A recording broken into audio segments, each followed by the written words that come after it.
after the blow from my high cholesterol results, I ran my 10K on November 12th, and I was really proud of my time. But shortly after my 10K, I started to feel like I was getting a little cold, and I like very rarely get sick. It's been 3 years since I've actually gotten sick, other than just maybe a 24-hour cold. So after the 10K, I started to get a cold. The people around me started to get a cold. So I did what I did in the past, and I started supplementing with vitamin C and zinc, and I got a full-blown cold. And that only lasted a couple days, and then I started to feel better. My family got colds. We all started to feel better, and then we got colds again. We got sick again. Again, it was just a couple days. We kind of moved on. The holiday, Thanksgiving was coming, and, we did some traveling. And right around Thanksgiving, I got a full-blown flu. It was the worst flu I've had in my adult life. I'm still congested from it, like over a week later. It was awful, respiratory, everything. But the thing that really hit me was I was forced to stop exercising during this time. Now, in over a year, I have not stopped exercising. I've always been in some various form of training or exercising or maintaining, running. I started going to the gym. If I wasn't going to the gym, I was doing push-ups or thinking about my next routine. Definitely always running. So I've been just in various forms of something over the last year, and I felt so terrible, and my lungs and everything were just so congested. I was forced to stop running. First of all, I did the poor me thing. Oh, poor me. Why me? Why am I sick? I'm going to lose everything that I've worked for. Blah, blah, blah, blah, blah. And it was just really sad, it's just kind of depressing. But something about this month that really hit me hard, that came back around, is the number of blessings that occurred because of all of these unfortunate circumstances. First of all, I was forced to take a step back, and I always say that I take a rest or whatever, and that's a day or two, but I was forced down. It was like I could not run, I could not exercise, and at first I freaked out, and then I started to notice after a few days, because my exercise has always been all over the place, I'm always a little hungry. For the first time, I wasn't hungry all the time.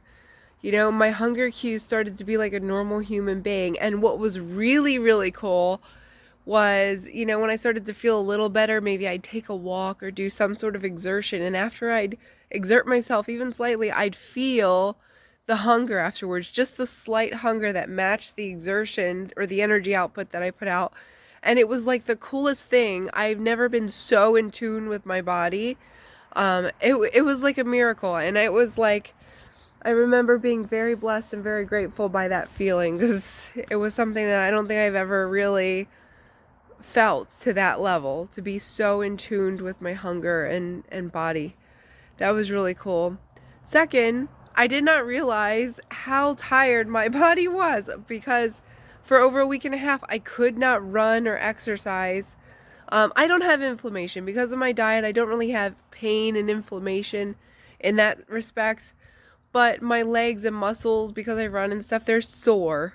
They mostly muscular soreness, and I didn't realize how often that occurred until I was forced not to do it, and I really rested my body, like truly rested my body for the first time in over a year, which was kind of also cool. And again, I went from poor me, why me, to like, this is a real blessing.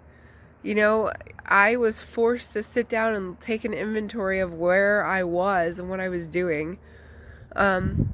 So then after all that and all the blessings, I freaked out again because I was starting to feel a little better. And I was like, I know that I have to do something. And there was actually a point where I'm like, maybe I just don't want to exercise anymore. Maybe I just want to take some time off from it.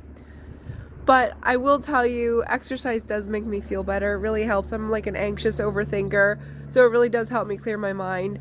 But then, the day came where I'm like, I know I can run again, and I'm nervous. I was extremely nervous to get back, but I just took a few deep breaths and set my timer for 20 minutes and said, we'll start over, let's go. And I ended up running at a 9-minute 15-second pace. You know, right back out of the gate. I ran again today. Today's day 2, and I was able to do an 8:55 pace. You know, I didn't lose all the fitness that I thought I'd lost. And I even went to the gym, and I'm doing okay. And I was so scared and so worried, but I'm doing okay, you know? So anyway, this video is getting so long. I just wanted to wrap that up. This month has been full of lessons that I didn't want to learn, but I truly needed to learn. And it's so funny how sometimes God will really knock you down to show you what you're capable of and how good you're actually doing. You know, sometimes you think you're not doing enough and you're not good enough and you're not progressing fast enough. And then you can't do anything at all and you realize how far you were. You know, and that's kind of where I am. So we're wrapping up this month. I'm saying thank God it's over and thank God it happened, but December is coming and it's going to be a really, really wonderful winter. And I pray for you guys. God bless you, and I will update again soon. Take care.